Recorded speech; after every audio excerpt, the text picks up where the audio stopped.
I started training with Phil in 2008. I think it was September 2008. And that was after about a 30-year layoff in my skydiving career. I'm also a skydiver. And as I started back jumping again, I realized that in 30 years the ground didn't get any softer, and I needed to get back in the shape I had been earlier on. And I heard that Phil was starting to build a new facility that was something nobody else in Houston had at the time, with a concept with the speed hill and the power hill and the 100-yard football field for soccer and youth activities. And I wanted to track him down and find out where he was and what it was all about, because I'd known Phil for a number of years.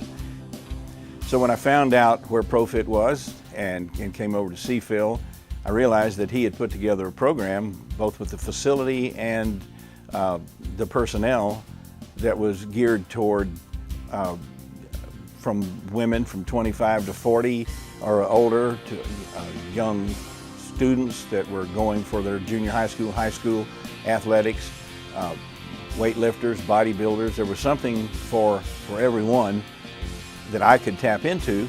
And so for me, it was a case of initial general conditioning and then a steady workout program that was both cardio and weights, because that was what I needed, including flexibility. It's what I needed in my skydiving. And so the benefit for me, being 72 years old, is that the programs that Phil's put together and the trainers he's got, each are able to address the various needs of a particular client. It's not one size fits all, and that's something that I really like. In my case, going through that transition from boot camp into personal training was something that was ideally suited for me.